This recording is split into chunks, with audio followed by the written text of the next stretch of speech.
Agar bordi siz ham telefoningizni maksat qilib tushirib yuborib, qanaqadir muammoga keltiradigan bo'lsangiz, biz uni sizga shunchaki tekinga tuzatib beramiz. Batafsil videoni oxirida ko'rishingiz mumkin. Assalomu alaykum do'stlar. Sizlar bilan yana Alo va bugungi kontentimiz o'sha o'tgan safargi kontentlarimizning davomi sifatida Redmi smartfoni ishqibozlari va hamyonbop va sifatli smartfon qidirayotganlar uchun albatta bo'ladi. Demak, bugungi kontentimizda ham biz Redmi Note yaqindagina e'tiboringizga havola etilgan Redmi Note 15 seriyasining bugun Redmi Note 15 Pro smartfoni bilan ko'ramiz, ochib ko'ramiz, tanishamiz va smartfonni xususiyatlari, uni xavfsizligi va boshqa barcha tomonlarini sizlarga obzor qilib berishga harakat qilaman. Agar tayyor bo'lsangiz, smartfonni birinchi o'rinda doimgidek unboxing qilishdan boshlaymiz. Demak, Redmi Note 15 Pro smartfonni sizlar bilan unboxing qilishdan boshlaymiz bugun do'stlar kontentimizni. Demak, korobka komplektini ochamiz. Ochganimizda mana bunaqa narsalar kutib oladi va buning ichida biz o'sha doimgidek yo'riqnomalar va bundan tashqari smartfonni o'zini chexolni ko'rishimiz mumkin ekan va sim karta slotini ochish uchun maxsus igna. Bundan tashqari davom etamiz. Smartfonimizni o'zi, buni hozirlik ko'rsataman, uzoqroq qo'yib turaman. Chunki sizlar hali smartfonni ko'rmay turganinglar ma'qul. Chunki ko'rmani hayron qolishinglar aniq. Va smartfonimiz ichida mana bunaqa o'zini USB Type-C zaryadnik kabeli chiqadi va 45 wattlik o'zini zaryadnik adapteri ham ko'rishimiz mumkin. Va korobka komplektida hozircha mana shu o'zi Redmi doimgidek hamma narsani o'zi ichida solib chiqazib beradi. Endi bo'lsa sizlar bilan smartfonimizni ko'rib chiqishdan boshlaymiz. Mana smartfon Redmi Note 15 seriyasining Pro smartfoni. Juda ham go'zal, ko'rgan odam aniq qiladi. Men buni studiya chiroqlarida chiroqqa tutib ko'rib, men bunda o'qiganimda shunaqangi zo'r effekt beryapti. Sizlarga ham bilinadimi yo'qmi bilmadim. Juda ham chiroyli bo'lgan effektni sizga taqdim etyapti.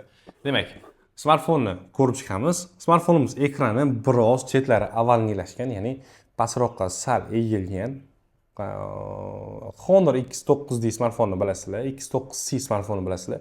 Unchalik darajada egilmagan, shunchaki birozgina avalniylashib qayrilgan mana bu chetlari. Xo'p, orqa kamerasi, birinchi o'rinda dizaynni ko'rib chiqaylik. Orqasida mana bunaqa kamerani ko'rishimiz mumkin. Bizda bu yoqda spichkasi va kameralarni ko'rishimiz mumkin. Kamerasi doimiy Redmi smartfonlarida navbatda joylashadigan bo'lsa, buning ustida bo'lsa o'rta qismini tepasida joylashgan, ya'ni ikkita chekka tepa qismini o'rtasida joylashgan, tepasini o'rta qismida joylashgan. Xo'p, pastda o'zini o'sha ovoz dinamiklari, ovoz dinamiki tepa yuqori qismida ham bor. Sim karta slotini ochish uchun joy pastda ekan sim karta joylashtirish va bundan tashqari hozircha mana shu orqasida orqa panel juda ham chiroyli, mustahkam qilib ishlangan. IP sertifikatlari bor. Ular haqida video davomida gaplashamiz. Dizayni bo'yicha hozir gap bo'lish mumkin emas. Aynan qo'limda hozir Redmi Note 15 Pro smartfonining titanium rangi, ya'ni titan rangini ko'rishingiz mumkin. Biz kontentimizni mana shunaqa tarzda davom ettiramiz. Redmi Note 15 Pro smartfonini, demak, biz displey haqida gaplashishdan kontentimizni davom ettiramiz. Smartfon displeyi, oynasi avvalo ko'ramiz, ekrani displeyi biroz chetlari avalniylashgan va bundan tashqari smartfonimiz displeyi Full HD 6.177 Full HD Plus AMOLED ekran bilan jihozlangan va bundan tashqari 120 Hz yangranish tezligiga ega va yana bir asosiy qiziq bo'lgan jihatlardan biri smartfonimiz oynasi. Mana yaqinroqdan ko'ringlar, smartfonimiz oynasi Gorilla Glass Victus 2 bilan mustahkamlangan. Ranglar juda ham silliq va sizga tiniq tarzda yetkazib beriladi. Gap bo'lishi mumkin emas. Tiniq sifatida menga hozir kontentlarni, ya'ni smartfon ekrani juda ham chiroyli mana bu ko'rsatib beryapti qisqasi. Do'stlar, endi smartfonimizni kamera xususiyatlarini gaplashib o'tamiz. Demak, qo'lim turgan Redmi Note 15 smartfoni, Redmi Note 15 Pro smartfoni orqasiga kamerasini o'rtasiga katta qilib yozib qo'ygan 200 megapiksel OIS kameradir. Ya'ni smartfonimiz orqa asosiy kamerasi 200 megapikselni qo'llab-quvvatlaydi. Oldi kamerasi esa, ya'ni oldi kamerasi bu 8 megapikselni qo'llab-quvvatlaydi. Ya'ni 8 megapiksel kamera bilan jihozlangan. Ya'ni siz selfilaringiz uchun, video konferensiyalar uchun, umuman hammasi uchun juda ham ideal oldi kamerasi ham. Orqa kamerasi esa juda ham kuchli, 200 megapikselni qo'llab-quvvatlaydigan 200 megapikselda kontentlaringizni olishingiz mumkin. Mana bu yerda ko'rishinglar, yaqinroq qilib ko'rsatyapman. Sizga ko'rsatib qo'ygan, ya'ni 200 megapikselli kamera orqali siz har bir detalni chiroyli qilib chotki tarzda olishingiz mumkin. Tunda smartfonni suratga olish qobiliyati ham juda ham yaxshi ishlaydi. Bundan tashqari smartfonimiz ultra keng burchak va sun'iy intellektni qo'llab-quvvatlovchi kameralari ham bor. Ya'ni ushbu sun'iy intellektni qo'llab-quvvatlovchi kamera funksiyalari aynan smartfonimiz kamerasiga kiritilgan. Kamera xususiyatlari faqatgina shu. Eslatib o'taman, 200 megapiksel orqa asosiy kamerasi sun'iy intellekt bilan ishlaydigan, oldi kamerasi esa 8 megapiksel, juda ham ideal.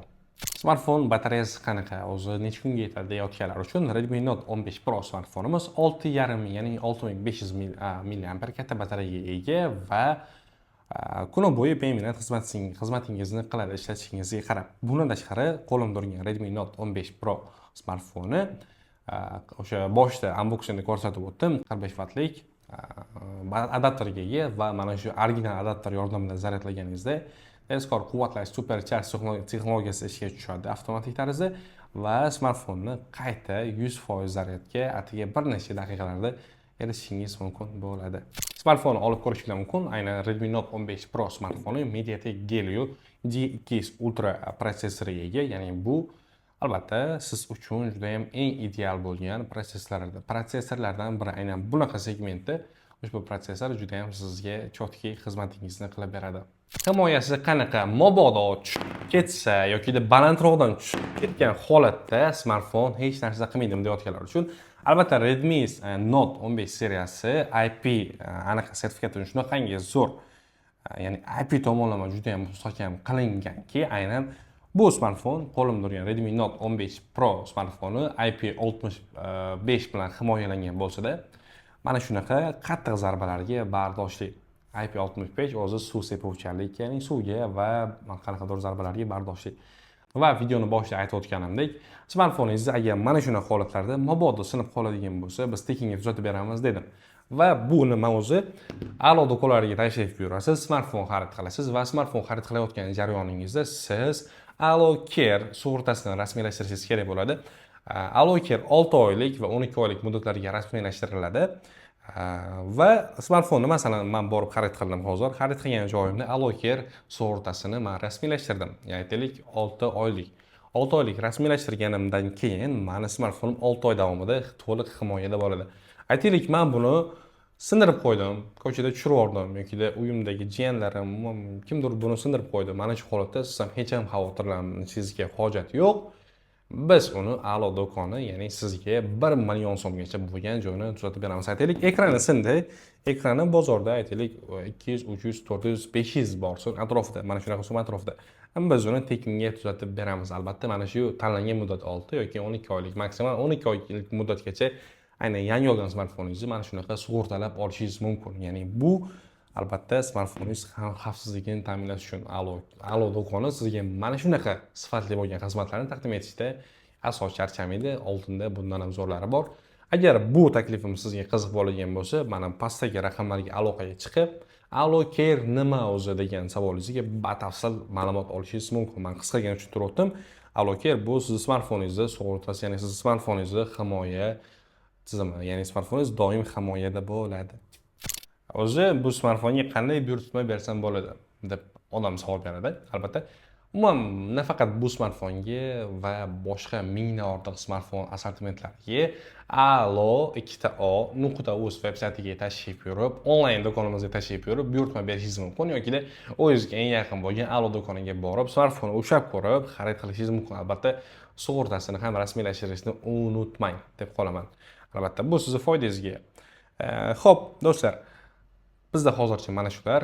Agar bu smartfon sizni qiziqtirayotgan bo'lsa, o'sha saytimizga o'tib buyurtma bering. Biz sizga qo'limizdan kelgancha ma'lumotlarni taqdim eta oldik. Asosiy ma'lumotlarni agar videosiga yoqqan bo'lsa, like bosib qo'ying, yoqmagan bo'lsa, balkim xohlasangiz dislike'ni bosib qo'ying. Lekin albatta obuna bo'lish esdan chiqmasin. Bundan oldinda hali yangi chiqayotgan smartfonlarimiz bor. Ularni ham sizga obzor qilishdan biz to'xtamaymiz. Eng zo'r yangiliklarni aynan a'lo YouTube kanalidan yoki Instagram kanalidan, Telegram kanallaridan topishingiz mumkin. Eng zo'r narxlarda smartfonlarga faqatgina alo.uz sayti orqali buyurtma bersangiz bo'ladi. Xayr do'stlar, salomat bo'ling.